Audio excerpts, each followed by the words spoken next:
अस्सलाम वालेकुम गाइस, कैसे आप लोग? उम्मीद करता हूँ आप लोग खैरियत से होंगे। मैंने कभी नहीं सोचा था कि इस ड्रामे में इस तरह का भी कोई ट्विस्ट आएगा। ठीक है, लोग तो कह रहे थे कि हमें पता था कि ऐसा कुछ होगा, ऐसा कुछ होगा, हमारा सरदार मर जाएगा, सरदार को ये हो जाएगा, ये वो। लेकिन मैंने एक्सपेक्ट बिल्कुल भी नहीं किया था। मुझे कोई भी आइडिया नहीं था कि ये ड्रामे में ऐसा कुछ भी होगा। मैं बात करने वाला हूँ जंजीरें ड्रामे की। जंजीरें ड्रामे में जो ट्विस्ट आया है वो मज़ा आ गया। ट्विस्ट ये आया कि जो तूसम है, जिसे मैं हीरो कह रहा था, ठीक है, वो कहीं ना कहीं उसकी स्टोरी काफ़ी दुखी है। दुखी इस वजह से है कि जब उसकी माँ को ना बदले में लेकर आए, फिर वो उसका बच्चा हुआ, फिर उसकी उस लड़के को एक्सेप्ट नहीं किया गया। बचपन से उसे नफ़रत से, हकारत से, और ये बात बार बार याद दिलाएगी कि तुम बदले में आए हुए औरत के बेटे हो और ये वो वगैरह। उसकी कोई इज़्ज़त नहीं है। उसे बार बार जब टॉर्चर किया जाए तो उसके अंदर ना नफ़रत ही बढ़ेगी। उधर से उसका मामा इतना घटिया बंदा है, इतना कमीना बंदा है, उसके अंदर और जहर भर रहा है अपनों के लिए, अपने भाइयों के लिए। तो और भी इसके अंदर नफ़रत पैदा होगी ना। ठीक है, लेकिन फिर भी वो, आई डोंट नो, मुझे ऐसा क्यों लगता है कि तूसम ने फिर क्या किया है, उसने ना बम बिछा दिया और जो सरदार है एहसन खान, यानी कि दिलशेर, उसको ख़त्म कर दिया। उसकी बीवी मर गई, वो मर गया। मैं हैरान था कि जो एहसन खान आम ड्रामों में हीरो आने वाला मेन लीड पर काम करता है, और इस ड्रामे में इतना छोटा सा रोल और इतनी जल्दी ख़त्म हो गया, मर गया। अब क्या होगा? तो अब जो है सरबुलंद, उसे सरदारी मिल गई। ठीक है, और मुझे ऐसा क्यों लगा कि जो जो उसका कज़न है सुराब, वो खुश नहीं है। ठीक है, वो वैसे तो कह रहा है कि शेर दिल मर गया, हमारा सरदार मर गया, तो कोई बात नहीं सरबुलंद, तुम कुछ टाइम के लिए ना हमारे सरदार बन जाओ। तुम, मुझे पता है कि तुम बाहर जाना चाहते हो, पढ़ना चाहते हो, लेकिन फिर भी मैं चाहता हूँ कि तुम्हारा भाई चाहता था और मैं चाहता हूँ कि तुम ना सरदार बनो, ये वो वगैरह। उसे कन्विंस करता है। मुझे ऐसा लगता है कि ये सुराब भी कोई ना कोई चाल चल रहा है। ये सुराब का भी कुछ है, शेर जैसे ये भी चाहता था कि शेर दिल मरे। ठीक है, मुझे ऐसा वैसा कुछ लगता है। ठीक है, अब जिरगा बिठाया गया।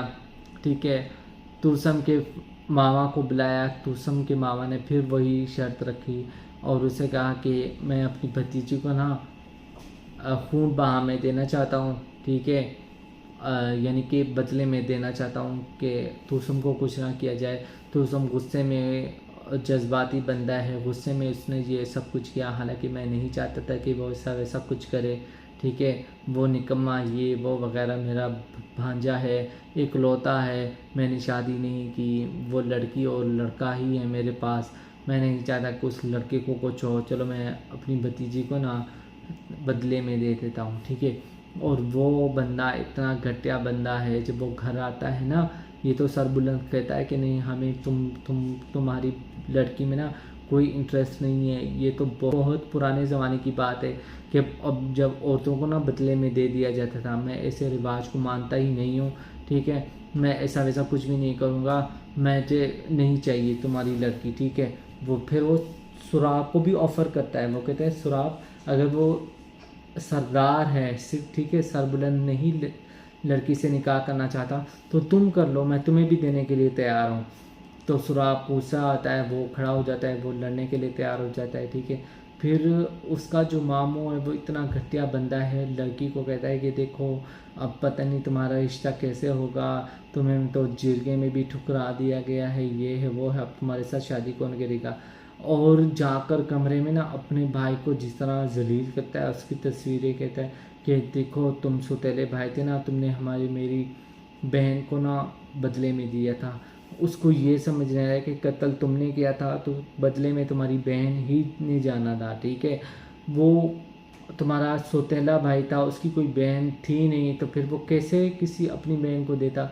ठीक है, तुम्हारी बहन थी, तुम्हारी जान बचाने के लिए तुम्हारी बहन को कुर्बान कर दिया गया। ठीक है, और अब तुम इतने घटिया बंदे हो, तुमने उसकी बेटी को जगह में लेकर खड़ा कर दिया, उससे कहा कि मैं इसे देना चाहता हूँ, ठीक है। घटिया इंसान तुम्हारा भाई नहीं है, तुम हो घटिया बंदा।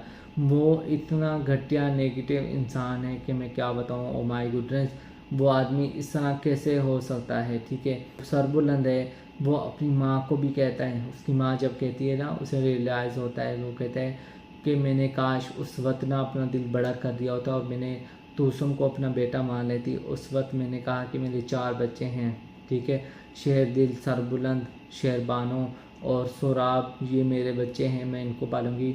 मैं तोसम को ना अपना बेटा नहीं मानती, मैं उससे नफ़रत करती रही, नफ़रत करती। आज उसकी नफ़रत ने मेरे अपने बेटे को मुझसे छीन लिया। काश मैंने उस वक्त दिल बड़ा किया होता और उसे अपना बेटा बना लेती तो शायद वो अपने भाई को नहीं मारता, ठीक है। तो उसके बाद सरबुलंद उसे कहता है अपनी माँ को, वो कहता है मुझे कुछ समझ नहीं आ रहा, ऐसा कुछ लग रहा है कि सब तूसम ने किया है और नहीं भी लग रहा और तूसम ने ही किया है। जो इसके पीछे कुछ जो गेम चल रही है वो मुझे नज़र नहीं आ रही, लेकिन कुछ कुछ समझ आ रही है कि इसके पीछे कुछ ना कुछ चल रहा है, तो मैं उससे डर रहा हूँ। तो कहीं ना कहीं मुझे लगता है कि ये ड्रामा आगे और भी इंटरेस्टिंग होने वाला है। उधर से रबिया की शादी हो गई, रबिया अपनी ज़िंदगी में बहुत खुश है, उसके मामू भी चले गए हैं।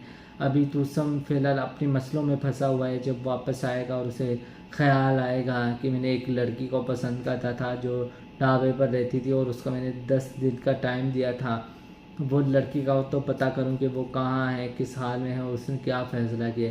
जब आएगा तो उसे पता चलेगा कि वो लड़की तो काफ़ी टाइम से गायब है और वो शादी करके भाग गई है।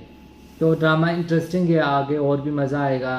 तो आई होप आप लोगों को पसंद आ रहा होगा। तो आप लोगों ने मेरे चैनल को सब्सक्राइब करें, लाइक करें, घड़ी के निशान को दबाना ना भूलें ताकि मेरी हर वीडियो आपको एक टाइम अंदाज मिल सके। मिलते हैं कि नई वीडियो में। ओके, खुदा हाफिज़।